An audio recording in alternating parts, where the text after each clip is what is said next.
Well, joining us via Zoom from the United States of America is a productivity consultant, business analyst, Remy Dairo. Good morning, Remy. It's good to have you join us. Morning, morning. Excited to be here. Great. Now, is a review of the wage of an average Nigerian worker a guarantee for job security? Yeah, so it's a lot of things are all included in this, and it's not just one challenge that we have here. There's a lot of problem that's attached to this. We cannot just take it out of the park like that. Number one is the capacity of an average Nigerian worker to buy. That is what they call the purchasing power of an average worker. So how capable is an average Nigerian or average worker able to point and buy? Say, I want this and I get it. Okay? The purchasing power is very poor, and because of the economic situation of the country, and especially because of the increase in inflation, the capacity of an average worker has gone down. Now, I know that there was a time that, not too long that, there was a drag on that, not too long when it was, we dragging on the minimum wage to be 30,000 naira. But you see, the buying power of an average worker at that time is not what it is today. So we have to look at that. The number two is the fluctuation of the dollar. So I'm not even saying the rise in the dollar price or the dollar value to naira. That I'm talking about the fluctuation. So you cannot even plan. So and because everything is all connected, you'd be surprised that somebody's selling gari in the market, or somebody selling cola nuts or groundnuts is saying, oh, dollar has gone up, right? So everything is tied to dollar. You'll be surprised. The things that are not related to dollar, everybody's want to get their part of the dollar increase or the downturn of the dollar. So that's another factor. Another factor is inflation rate. So because of all this factor, we cannot say an average worker has the capacity that he used to have years back to say, oh, you can still manage what you have. Everything has gone, not 2 times, not 3 times, it has all gone up. So what's the way out here? And that's where we find ourselves in this challenge that we have today. When you're talking about the purchasing power, many experts have said that in the long run, a monetary incentive won't really have as much effect looking at some environmental factors. And we know that this government has brought up several initiatives, monetary and non-monetary initiatives, like the loan to farmers, also to others in the manufacturing sector. But will an 100% increase really make any effect looking at our economy at this time? Yeah, so as a productivity expert, I will tackle it from a productivity approach to this. We didn't find ourselves here today. I was on this station the time they wanted to increase to 30,000 naira as minimum wage. This same thing I mentioned, I'm mentioning them again. So sometimes some of this issue is not something that just cropped up yesterday. They have lingered on for some time, and because we didn't tackle it at that time, it became what we are focusing on today. So the first thing is, we know we don't have why don't we have the money? Where has the money gone to? Oh, we are not making so much money from oil. Why did we become just mono economy? Oh, we have been pushing money in there, but then the question is, what is happening to our output? Right? So this output thing must be taken care of before we even talk about those who are cooking the food. So Nigeria is like a big pot of soup, from productivity dimension. And then this pot of soup, this soup is what is sold to the members of the cook and outsiders. Okay, if the soup is not well cooked, we cannot talk about paying the cook.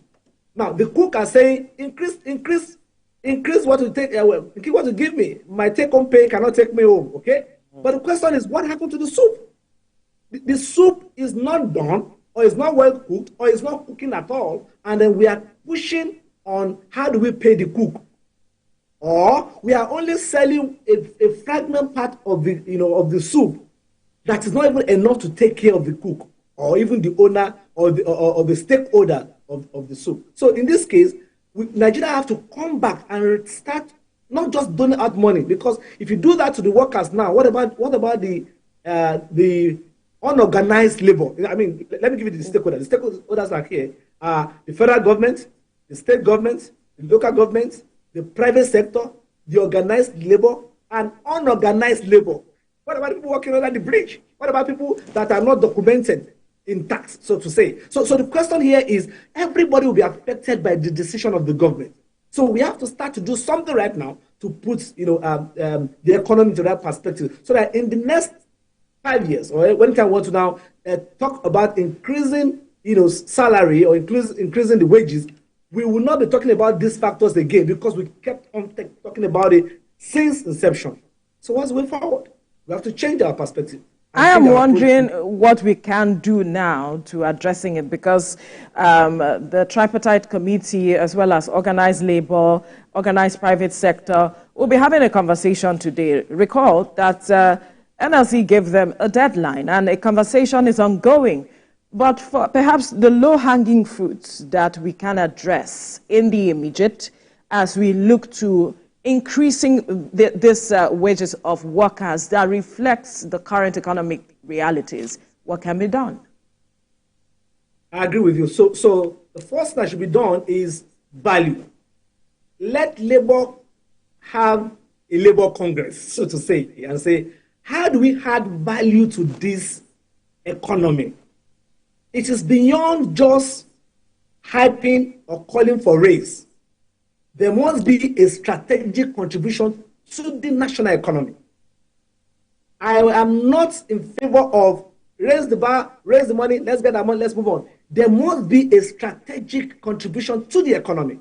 And that's why sometimes I begin to think about, do we need to introduce per hour pay? So don't go there, don't go there. And then if in Nigeria, we say, in a local parlor, we say, no matter how I work, at the end of the month, I must get something out. No, it must be a responsibility. It must be civic responsibility to contribute your quota. That when you're supposed to do what, do it well, because it's a combination of all our productivity that becomes national productivity. So personal productivity must be intact. That's number one. Everybody must contribute. Number two, the government must create an enabling environment where and when businesses that are small business, SMEs, are able to produce and export. Okay, there are guys who do skits, on social media. Social media, or even on the major media, that collect dollars, right? This is an economy. Social media is economy. Now, there are different media, different digital economy going on today that the government must also look into and empower them to be able to produce. Right now, we must be able to also develop our tourism, sector. There are people that goes to Dubai every year to go and spend money there. What do they have in Dubai that we don't have in Nigeria? Is it the sun? Is it the sea? Is it the water? Tell me. So the question is, do we have that plan? So there must be a national plan to recover quickly. How do we begin to sell what we have? So that we can begin to put value out of this soup, that others who can pay us in dollars, so we can have enough dollar coming in to pay for our values. When we do this, we can quickly turn around the economy. What's happening to the dollar? There's a need for dollar, and there's a scarcity of it. So what happens? Then something happened to the economy because of that. So what can we do to begin to attract? And we are not just exporting oil, right? We are not just importing it, but no, we are also exporting human resources. And let me quickly tell you this: in the US and in the UK or part of the world, when they are sending their human resources to a nation, they will tell you, US support Nigeria with so millions of dollars. Sometimes it is not cash. Sometimes it is not the money. It is the human being that they have sent to help you out. So they quantify the human being coming to your country, and then you pay for that. China is supporting Nigeria on this. Sometimes it is not in cash. Sometimes it is in the capacity of brain. So we must understand that the world has moved beyond tangible products in productivity to intangible. So can we begin to sponsor people from Nigeria to America and say, America, you have to pay us on this? Do you know people have jackpot from Nigeria that Nigeria has not even gotten a dime from? Why? Because we don't even understand human capital. So there's a human capital exportation. That is when the country itself is interested in that part of the sector, which is the human capital sector. All right. So there's agriculture. Agriculture is something we have to focus on. Oh, the fertilizers are coming. Oh, we are pushing money in that. We cannot see it. People cannot sit in the street. On the street of Nigeria, ask an average Nigerian, say, do you say this? They can't see anything. I can't feel it. So beyond rhetorics and public talk and speaking to the gallery and then hailing you and all that, we must all put our hands on deck to make Nigeria work. I think that's very important. All right, Mr. Dairo, this leads me to my next question. Even when there is an agreement over what to pay, the question of productivity and increasing our wealth creation will still remain important. But what should be the template in making these decisions? Would you say the average Nigerian worker is as productive for the value of whatever we agree on? So I want to give it to the government, and I will also give it to the workers too. For the government, they must provide, because sometimes the employees will be asking for something that is not available. Why? Because if they have to generate such level of productivity, the tools must be available, the resources must be available, the environment must be available, the support must be available. So sometimes the workers are asking for something and the employers are not providing, and the employers are asking, give us productivity, national wealth. But the question is, how equipped are these our workers? Do you still know that some workers are still using old computers or old, I don't want to talk about typewriter, but probably old computers, or using the old apps to do work? You know, some offices, get to the office today, I don't want to mention any office in the public sector, you find files. You see stack of files at them, and they take pride in it. The world has moved beyond those things. We need to upgrade. So if there must be the latest productivity, we must have the use of latest apps, latest leveraging on technology. So if we are not developing our workers, don't expect maximum productivity. That's for the government. For the workers also, I want to say that clocking in does not mean you are working. That you clock in in the morning at work, 7 a.m. or 8 a.m., whatever time you clock in, does not mean you are productive. You can be at work and not working. I've seen many workers, they have their laptop with them, they are chatting with their friends, or they are on their phone chatting with their friends. Oh, I'm at work, I just check on you. That is not productivity. We cannot move this nation forward if we are still, sabotaging the time, the resources. Some offices have internet. What they use internet for is personal communication, personal chatting, checking website, checking Instagram, checking Facebook. I tell you, that is not the way to. You cannot come and ask for increment if you are doing that. Some people, they will just be busy with their own thing. Oh, I want to go on break. Come back 1 hour time. You will be there after 1 hour. They'll come back again. They have to go and check whatever. They have to talk. They have to side talk, take coffee, take tea. No. That is not the way that you will come back and ask for an increment. But if there must be increment, let us also up our game as labor. Do you know what they call labor? Labor is like a woman going into labor. Let me give you an example. Now, when you say labor, that means you are given a task, and then you labor until you deliver that task, until you deliver that product, until you deliver that assignment to you, and the baby comes alive. And that we call the brainchild. What's the brainchild of the Ministry of Communication? What's the brainchild of the Ministry of Finance? Ministry of Productivity. What's the brainchild? What are we bringing out? Are we still stacking things, stacking old files, still struggling to make things happen? No. I think it is time for us to begin to, to come up with new innovations. And if you must do that, we must leverage on technology. We must leverage on AI. There are many AI tools outside. I'm not sure of many of us workers who knows how to use AI. I know some will do, but you said no. I will not agree with you on that. There are a majority of Nigerian workers who understand how to make use of AI. It's just that some of these tools may not be accessible here because of some of these things, but to the level that I know, there are some of the tools that are available and Nigerians are taking advantage of them. But you see, you have raised pertinent issues that have to be addressed. Recall that after COVID-19, It exposed us to how we can do work, that you can work from home. And a lot of persons began to embrace that. And people began to talk about how it's important that we rethink our work in Nigeria. But how many Nigerians are ready to embrace that? Do we have the structures in place to ensure that Nigerians can do all of this that we're saying, bringing in technology to do our work better and ensure that we have that level of productivity that we are talking about? How do we begin to make Nigerians see things in this light? That might be the question. Thank you. So I think the government must understand. I agree with you that many people, and I'm not speaking less of Nigeria not knowing about AI or technology. I'm just saying that an average worker, how many? I know you. I know people in the private sector. They must. It's like you must, because if you have to grow your business, you have to know those things. But in the public sector, and I'm not saying all. I'm just saying how many. Okay, I'm coming to it somewhere now.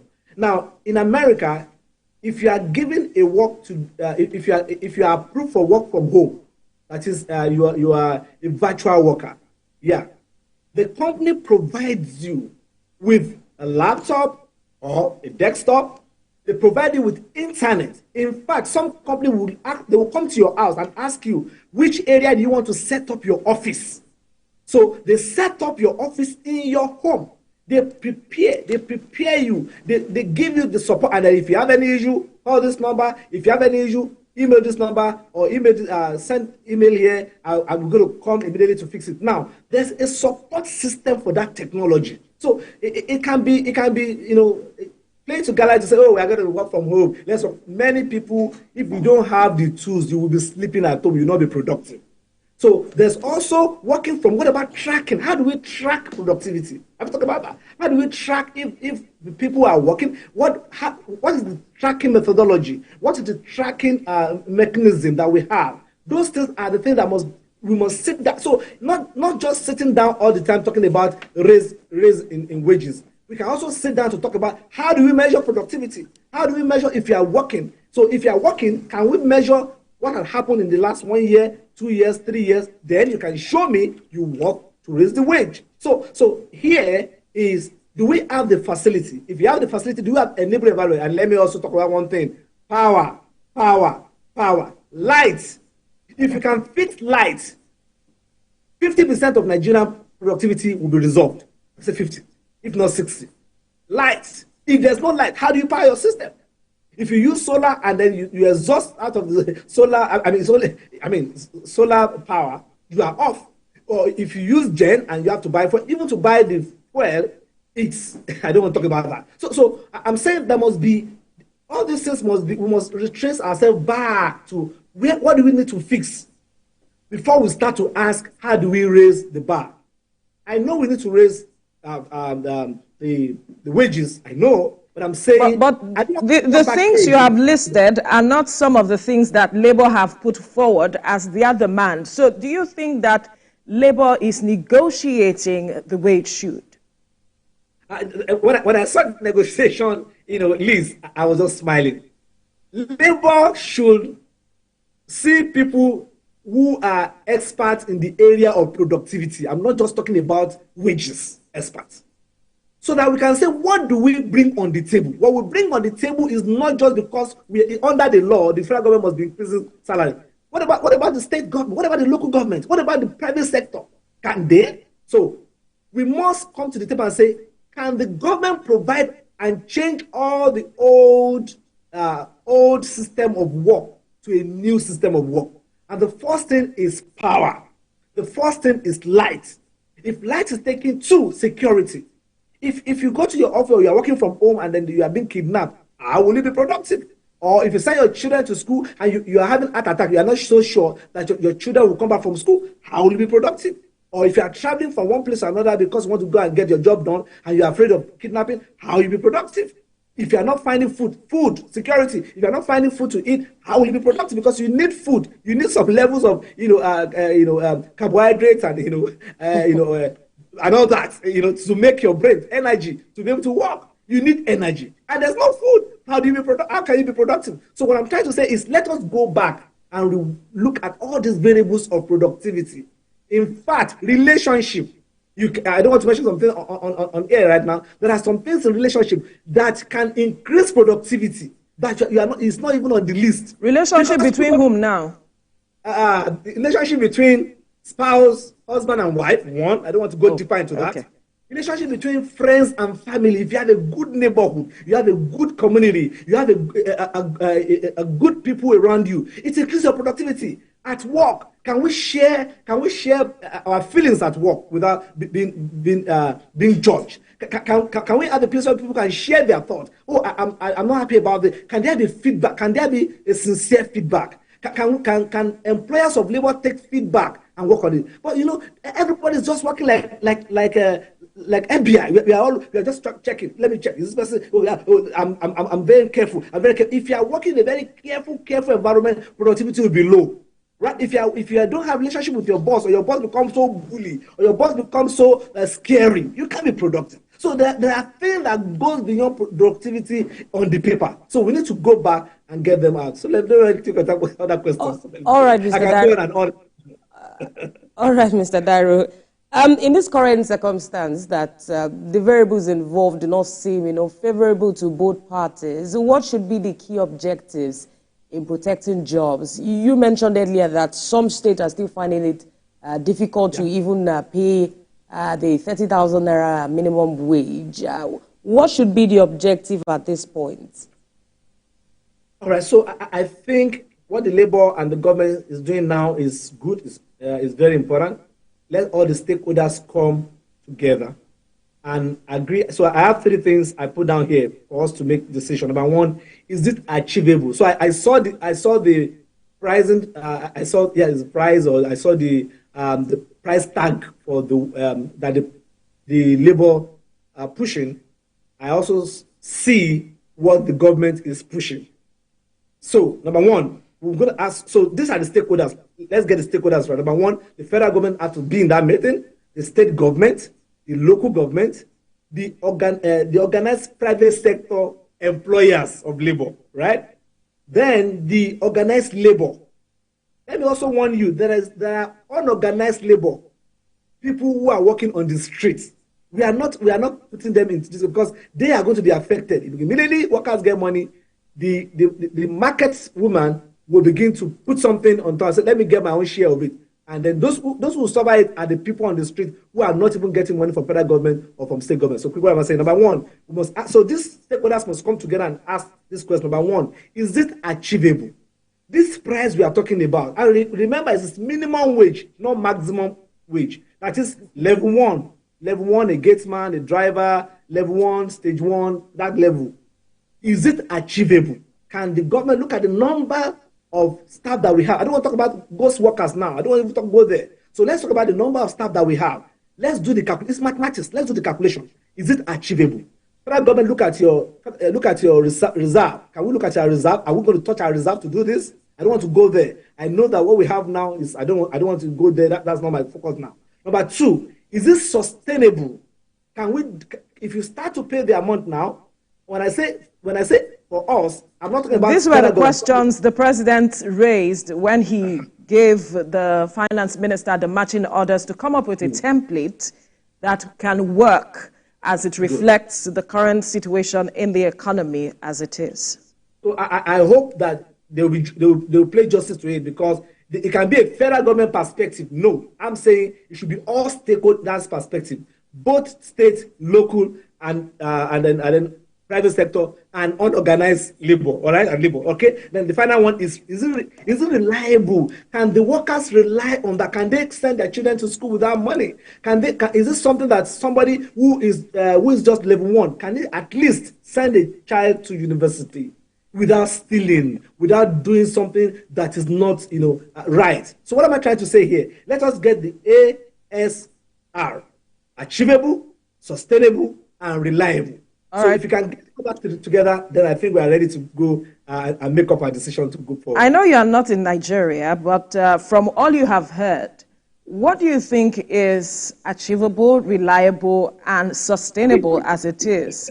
From your perspective now, for the average Nigerian worker, that's one question. The other question is, can the organized unorganized labor now that you have been mentioning be captured in this net such that labor can fight for everyone at the end of the day? Awesome. So you want to try to put words in my mouth. Now, I'm just here. I'm in America to do a project. I have a project I'm running here, and I'm doing some stuff. I'm representing the country here. So, but I come in and out. I'll be in Nigeria soon again. I mean, I have an institute in Nigeria, and that is going on. So I have not jackpot. I only reposition myself presently now. Right. So, so number two question. Okay. So number one, you are asking, what do I think? Right. Some people have pushed for 100,000. And some have said 200,000, but when I look at the dollar price, my heart aches me. I feel sorry for my country. And I don't want to compare Nigeria with the US or with other countries, and I don't do that because there are different mechanisms, variables that determines that. And I don't want to compare. They are not the same level. So I'd like for you to quickly respond to this because our time is almost up. Okay. Which was the last one? Talking about how labor can capture unorganized labor. Yeah. Oh, thank you. So I think the labor should just open their nest and say, okay, now can we get people from different sectors? And I think those people from fashion designing, furniture, I mean, there are many people who are in different unorganized labor who are association. They can get people from different associations to represent in their meeting. That will make them to be organized, the unorganized, labor. So we have to have an holistic decision. Thank you. All right. We'll leave the conversation here now. Productivity consultant, business analyst, Remy Dairo, thank you for your time. And we're looking forward to having you back in Nigeria so we can benefit from all that you have learned in the US. Thank you very much. The pleasure is mine. Thank you. All right. Moving on now. The increasing number